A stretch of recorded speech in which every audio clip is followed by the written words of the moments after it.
So, hello everyone. Today we're diving deep into Kotlin's property delegation. Join me as we unravel the magic behind this powerful feature. This is the source code.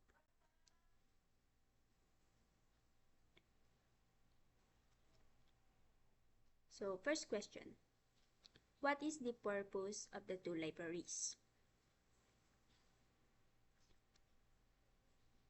First things, let's talk about the tools of the trade. Kotlin properties, read-write property, and Kotlin reflect K property. These two libraries are our secret weapons. Kotlin properties read-write property handles the delegation of property access, while Kotlin reflect K property give us insights into property metadata. So, what is the name of the class responsible for delegating property access? Now, let's meet the brains behind the operation. And the class name is the name delegate. This class is like the conductor of an orchestra, orchestrating the flow of property access by implementing the read-write property interface. What property of the class is being delegated?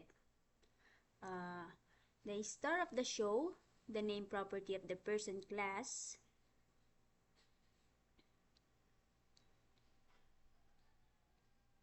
with the help of our trusty name delegate, we're passing the button of property access to ensure smooth performance. Why are there override functions in the name delegate class?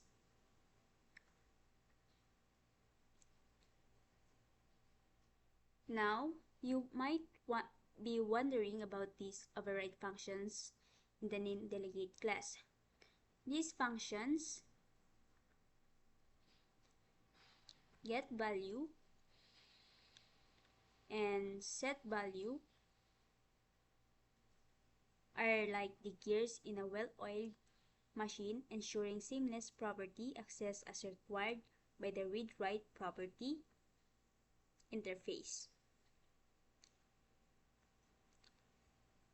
So, what is the final output of the property delegation?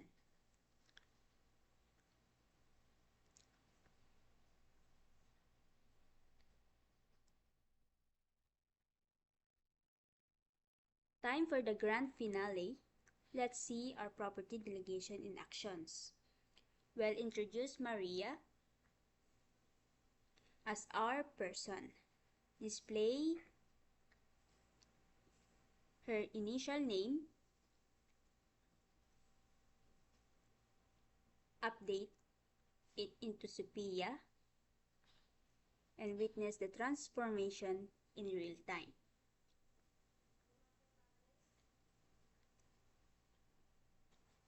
So, and there you have it. Property delegation demystified. With these insights, you're equipped to wield the power of property delegation like a true Kotlin ninja. Remember, understanding the tools, the delegating class, the delegated property, and those override functions unlocks a world of possibilities in your Kotlin journey. And that's all. Thank you.